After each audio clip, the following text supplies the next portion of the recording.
منبر نور پر جلوہ افروز علماء کرام پیران طریقت کچھ کرنے سے پہلے وسامعین حضرات و مداحان رسول السلام علیکم وعلیکم السلام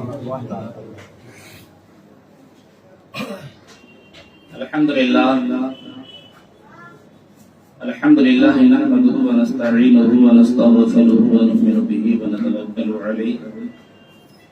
ونعوذ بالله من شرور انفسنا ومن سيئات اعمالنا من يهده الله فلا مضل له ومن يضلل فلا هادي له ونشهد ان لا اله الا الله وحده لا شريك له ونشهد ان سيدنا ومولانا محمدا عبده ورسوله اما بعد فأعوذ بالله من الشيطان الرجيم بسم الله الرحمن الرحيم إن الذين آمنوا وعملوا الصالحات لهم جنات تجري من تحتها الأنهار ذلك الفوز الكبير سبحان اللہ ماشاء اللہ صدق الله مولانا العظيم وصدق رسوله النبي الأمين المكين الكريم ونحن على ذلك لمن الشاهدين والشاكرين والحمد لله رب العالمين عزیزان گرامی، آج ہماری قسمت کا معراج ہے کہ حضرت علامہ مولانا پیر طریقت رہبر راہ شریعت حافظ وقاری علامہ شمیع الزمان قادری مدظلہ نورانی نے اپنے دولت گدے پر مجھے حاضری کا شرف عطا کیا۔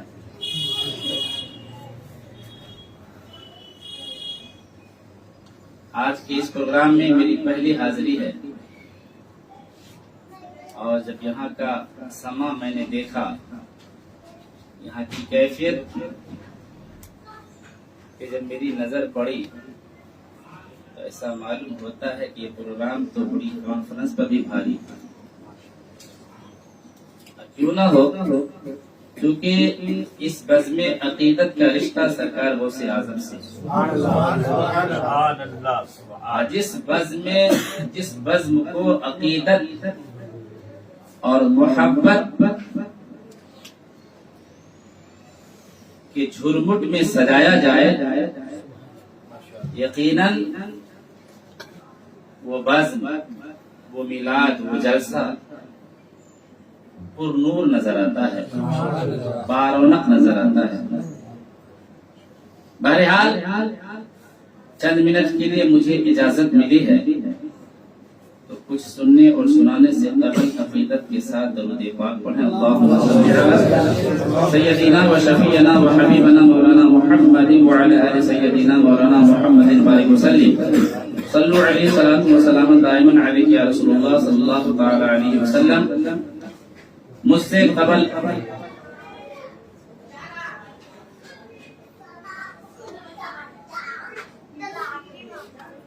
آپ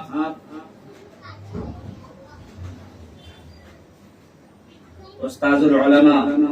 شیخ الحدیث حضرت علامہ و مولانا محمد شرف الدین صاحب رضوی مدظلہ نورانی سے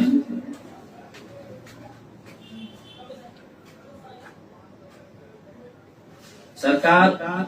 شہنشاہ بغداد، قطب ربانی، محبوب سبحانی، شہباز لامکانی، پیران پیر، دستگیر، روشن ضمیر، پیر پیراں، میر میراں، غوث الثقلین، نجیب الطرفین، حضور سیدنا شیخ عبدالقادر محی الدین جیلانی بغدادی الحسنی والحسینی رضی اللہ تعالی عنہ کی فضیلتیں اور اوصاف حمیدہ و کمالات و کرامات پر مشتمل گفتگو آپ نے سماعت کی۔ مزید اس میں مجھے وضاحت کی ضرورت نہیں، چونکہ ایک ایسے عالم دین سے آپ نے جو سنا ہے ان کے سامنے میری مثال ہی کیا ہے۔ بہرحال میں نے قرآن مقدس کی آیت کریمہ کی تلاوت کرنے کا شرف حاصل کیا، اس کا ترجمہ پیش کر کے اور چند جملے آپ سے خطاب کر کے اپنی گفتگو ختم کر دوں گا۔ اللہ رب العزت قرآن مقدس میں ارشاد فرماتا ہے ان الذين آمنوا وعملوا الصالحات لهم جنات تجري من تحتها الانہار ذلك الفوز الكبير۔ بے شک ان الذين آمنوا، بے شک وہ جس نے ایمان لایا، بے شک وہ جنہوں نے ایمان لایا، وعملوا الصالحات اور اچھے کام کیے، صالح کام کیے، بڑھیا کام کیے، بھلائی والا کام کیے، لہم جناتن، تو ان کے لیے باغ ہے، ان کے لیے باغ ہے، لہم جناتن، کن کے لیے؟ جنہوں نے ایمان لایا اور اعمال صالحہ کیا۔ تو اللہ رب العزت ارشاد فرماتا ہے کہ محبوب آپ بشارت دے دیجیے کہ ان کے لیے جنت ہے، ان کے لیے باغ ہے، تجری من تحتها الانہار، پھر اس باغ کے نیچے نہریں روا ہے، اس باغ کے نیچے نہریں روا ہے۔ یہ کن کے لیے ہے؟ جو ایمان لائے اور اچھے کام کرے۔ تو اللہ تبارک و تعالی اپنے وہ ایمان لانے والے بندے اور اعمال صالحہ کرنے والے بندے کو بشارت دیتا ہے کہ ہم تجھے مایوس نہیں کریں گے، بلکہ ہم تجھے باغ میں رکھیں گے، جو اعلیٰ درجے کا مکان ہے جنت، اور پھر وہاں پر اس کے لیے جو میں نے انتظام کیا ہے وہ نہر ہے۔ کس چیز کا نہر ہے؟ دودھ کی نہر، شہد کی نہر، اور شرابن طہورا، پاکیزہ شراب اس جنتیوں کے لیے ہے۔ تجری من تحتها الانہار ذالک الفوز الکبیر، اور یہ کتنی بڑی کامیابی ہے، یہ کتنی بڑی کامیابی ہے۔ کنہیں کامیابی ہے؟ جنہوں نے دنیا میں آ کر اللہ اس کے رسول پر ایمان لایا، شرائط ایمان پر یقین کیا، پھر وہ اپنی زندگی صالح عمل کے ساتھ گزارا، اچھے عمل کے ساتھ اپنی زندگی گزارا، تو اللہ تبارک و تعالیٰ اسے یہ سارے انعامات عطا کرے گا۔ آج بس ہم یہ سوچتے ہیں کہ ہم دنیا میں چاہے جیسی زندگی گزار لیں،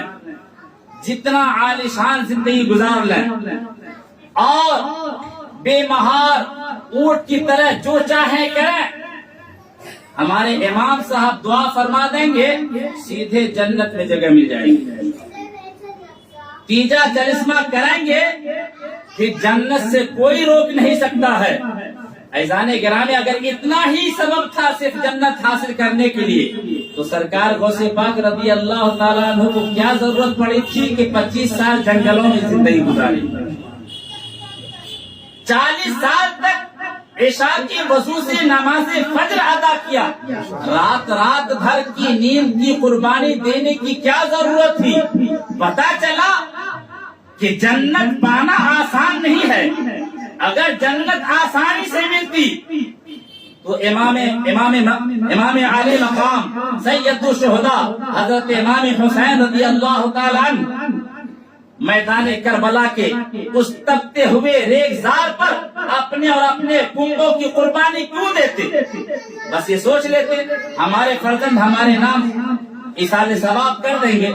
پھر ہمارے لیے جنت ہے، اور جنتی ہونے میں شک بھی نہیں۔ اگر وہ گردن نہ بھی کٹاتے، بچوں کی قربانی نہ بھی پیش کرتے، پھر بھی اہل بیت اطہار ہے جن کی پاکیزگی کی گواہی قرآن دے رہا ہے، وہ تو جنتی ہے ہی، اولاد مصطفیٰ ہے اور جگر گوشہ سیدہ فاطمہ ہے، انہیں ان کے گھرانے کے لیے تو جنت ہے، لیکن باوجود اس کے گھروں میں ایک روز تک چولہا نہیں جل رہا ہے، فاقے پہ فاقہ ہو رہا ہے، سارے مصائب و آلام کا سامنا کر رہے ہیں، لیکن ان تمام مصائب پر صبر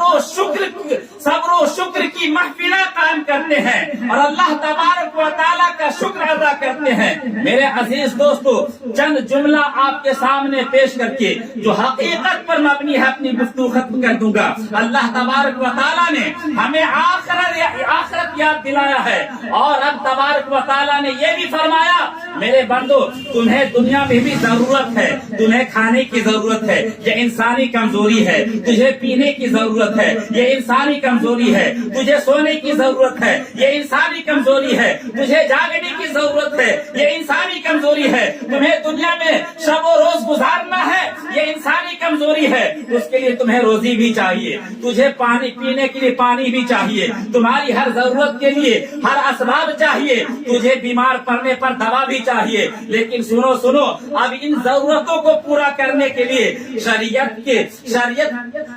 کو پسے پشت نہ ڈالنا، حد سے آگے مت بڑھنا، حد سے تجاوز نہ کرنا، بلکہ تو میری بارگاہ میں دعا کرنا، میری بارگاہ میں التجا کرنا، مجھ سے مانگنا، میں سب کچھ عطا کروں گا۔ تو دعا اس طرح کرنا، ربنا اے ہمارے رب آتنا مجھے عطا کر، ربنا اے ہمارے رب آتنا تو مجھے عطا کر، پھر دنیا عطا کر، دنیا عطا کر، لیکن کون سی دنیا؟ رب تبارک و تعالیٰ نے ہمیں سلیقہ سکھایا ہے، حسنہ اچھی دنیا عطا کر،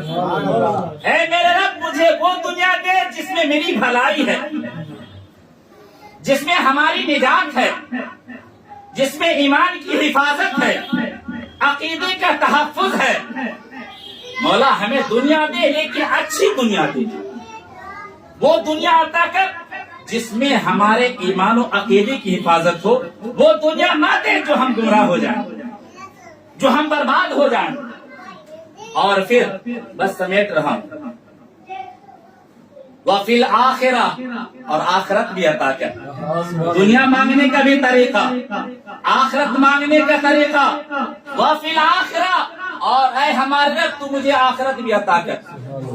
لیکن کون سی آخرت؟ حسنہ اچھی آخرت، وہی جنتی والی زندگی، اپنے محبوبوں کا پڑوسی ہونے کا شرف عطا کر، حسنہ ہمیں آخرت بھی عطا کر، آخرت بھی دے لیکن اچھی آخرت، جہنم والی زندگی نہیں، ذلت والی زندگی نہیں، بلکہ عزت کی زندگی آخرت میں بھی عطا کر، وقنا عذاب النار، اور اے میرے رب تو مجھے جہنم کے عذاب سے بچا لے۔ میرے عزیزو ہمیں اس آیت کریمہ کو سمجھنا ہوگا، پڑھنا ہوگا، پھر عمل کرنا ہوگا تو کامیابی ملے گی، کیونکہ بزرگوں کی زندگی ہمارے لیے نمونہ عمل ہے۔ اللہ تبارک و تعالی ہم سب کو عمل کی توفیق عطا فرمائے۔